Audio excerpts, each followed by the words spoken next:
नमस्कार बच्चों, कैसे हैं आप लोग।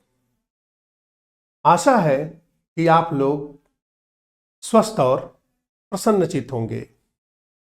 तो बच्चों, आज हम लोग कक्षा 12 के साहित्यिक हिंदी के प्रथम पाठ खून का रिश्ता का अध्ययन करेंगे। तो बच्चों, खून का रिश्ता नामक जो कहानी है, इसके लेखक हैं भीष्म साहनी जी।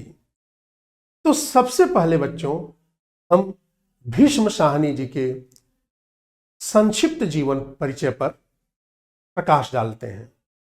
बच्चों, श्री भीष्म साहनी जी का जन्म 8 अगस्त 1915 ईस्वी को पंजाब प्रांत के रावलपिंडी नामक स्थान पर हुआ था, जो कि आज पाकिस्तान में पड़ता है। उनके पिता का नाम श्री हरवंशलाल और उनकी माता का नाम श्रीमती लक्ष्मी देवी था।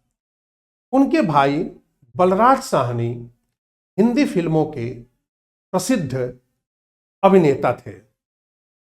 आपने बलराज साहनी जी का नाम जरूर सुना होगा।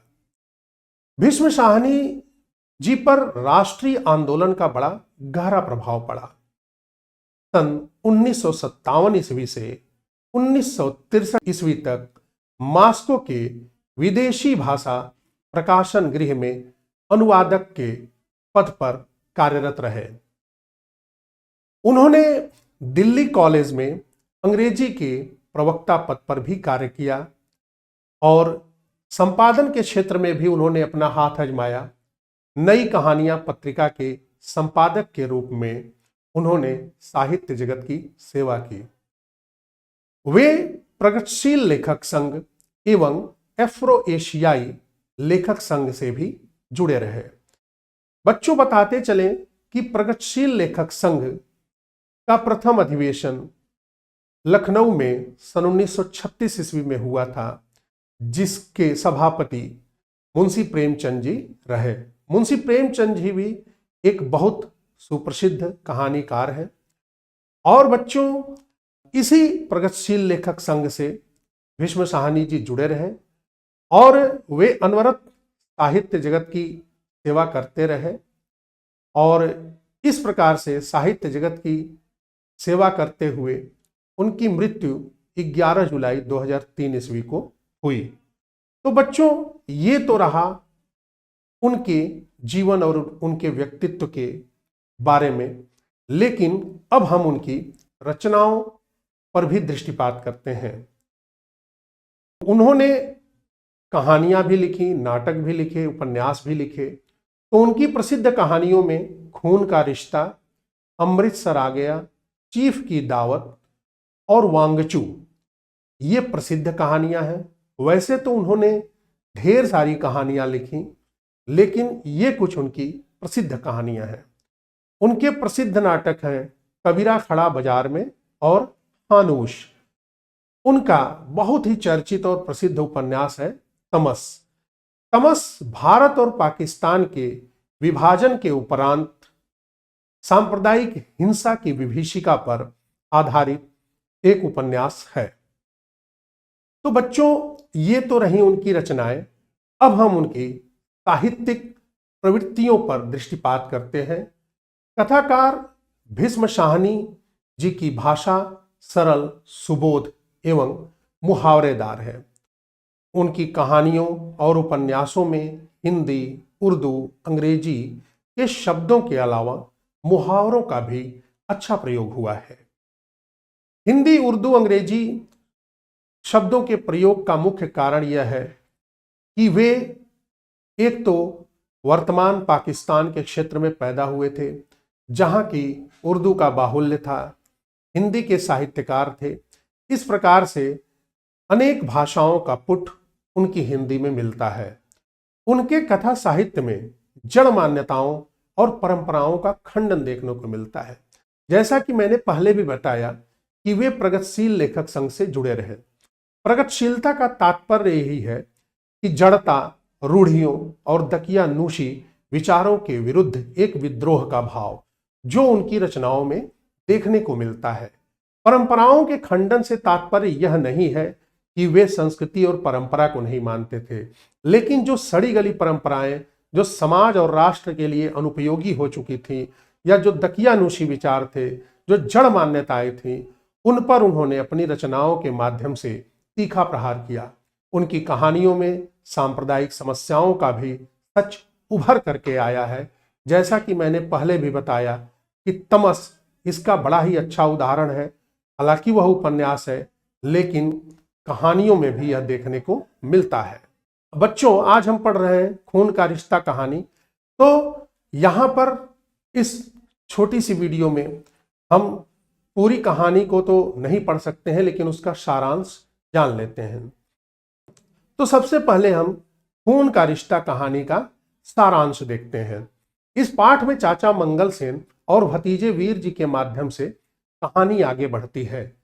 निर्धन चाचा मंगल सेन अपने भतीजे वीर जी की सगाई में जाने के सपने देखते हैं, किंतु घर वाले उनकी वेशभूषा और दशा को देखकर सगाई में नहीं ले जाना चाहते।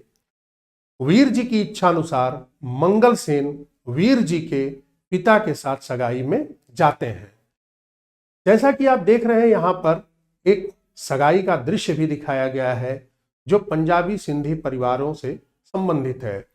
वीर जी एक आदर्श व्यक्ति हैं, लेकिन वीर जी के घर वाले उनके निर्धन चाचा को उनकी वेशभूषा, अर्थात वह निर्धन है तो उनका पहनावा ओढ़ावा, उनका रहन सहन उतना उच्च स्तरीय नहीं होगा, इसलिए उनको वीर जी की सगाई में नहीं ले जाना चाहते हैं। लेकिन वीर जी की इच्छा अनुसार, यानी वीर जी की इच्छा रहती है कि मेरे चाचा मंगल सेन मेरी सगाई में चलें, इसलिए वीर जी के पिता उनको सगाई में ले जाते हैं। वीर जी कहानी के प्रमुख चरित्र हैं। पूरी कहानी उन्हीं के इर्द गिर्द घूमती रहती है। वे एक आदर्शवादी व्यक्ति हैं, अतः वे दहेज रहित विवाह के पक्षधर हैं। इस कहानी में रोमांच वहां आता है जहां सगाई में मिले चांदी के चम्मचों में से एक चम्मच गायब हो जाता है। चांदी के चम्मचों की चोरी का आरोप वीर जी के चाचा मंगल सेन के मत्थे मढ़ा जाता है, यानी उन पर मिथ्यारोप लगाया जाता है, लेकिन बाद में चम्मच मिल जाते हैं और मंगल सेन निर्दोष साबित होते हैं। इस प्रकार से खून का रिश्ता बच जाता है, इसीलिए कहानी का शीर्षक है खून का रिश्ता। तो बच्चों, जब हम इस कहानी को पूरा पढ़ेंगे तो उसमें कई सारे कठिन शब्द आए हैं। जैसा कि मैंने पहले ही बताया, भीष्म साहनी जी का जन्म वर्तमान पाकिस्तान के क्षेत्र में हुआ था, अतः उनकी भाषा में उर्दू के शब्दों का बाहुल्य है। कई बार उर्दू के ऐसे शब्द जो साधारण हिंदी में अप्रचलित हैं, वह बच्चों के लिए कठिन हो जाते हैं। तो आइए देखते हैं कि ऐसे कौन कौन से शब्द हैं।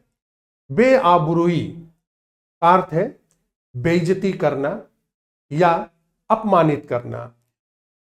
आबरू का मतलब होता है इज्जत, बे लग गया तो वह एक नकारात्मक उपसर्ग है, अर्थात कि इज्जत का न होना, सम्मान का न होना, अर्थात बेइज्जती होना। सलामत का अर्थ है सकुशल। जैसे लोग कहते हैं ना कि खुदा आपको सलामत रखें, तो सलामत का तात्पर्य है सकुशल। उसूल, उसूल का अर्थ है आधार या बुनियाद, यहां लिखा है, लेकिन इसे सिद्धांत भी कहा जा सकता है। लर्जिश, लर्जिश का अर्थ है थरथराहट। टकराहट का अर्थ है विवाद, झगड़ा इत्यादि। अब हम देखते हैं कि कहानी में प्रयुक्त मुहावरे और उनके अर्थ। क्योंकि पहले भी बताया गया, भीष्म साहनी जी की भाषा मुहावरेदार है। तो बच्चों, यहां लिखा है दांत तले ओठ दबाना। दांत तले ओठ दबाना का मतलब है हैरान हो जाना। हालांकि आजकल हिंदी में ज्यादातर यह प्रचलित है कि दांतों तले उंगली दबाना। फिर दुम हिलाना का मतलब है खुशामद करना, किसी की चापलूसी करना। थू थू करना का मतलब है धिक्कारना। पीठ पर चाबुक पड़ना का अर्थ है तिलमिला जाना।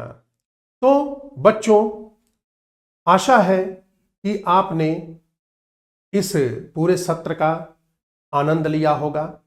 और आप लोग से अनुरोध है कि आप लोग अपनी पाठ्यपुस्तक में इस पूरी कहानी का एक बार मौन से ध्यानपूर्वक वाचन करें, मौन वाचन करें, और तब आपको इसका अर्थ और ज़्यादा समझ में आएगा और ज़्यादा आनंद आएगा। तो बच्चों, ये जो है आपका अध्ययन अभी समाप्त नहीं हुआ है, तो आपके लिए कुछ गृह कार्य है कि इस कहानी के पठन के उपरांत आपके मन में कौन कौन से विचार उत्पन्न हुए, उन विचारों को अपने शब्दों में लिखिए। तो इसके साथ ही मैं आप सभी से विदा लेता हूँ। धन्यवाद।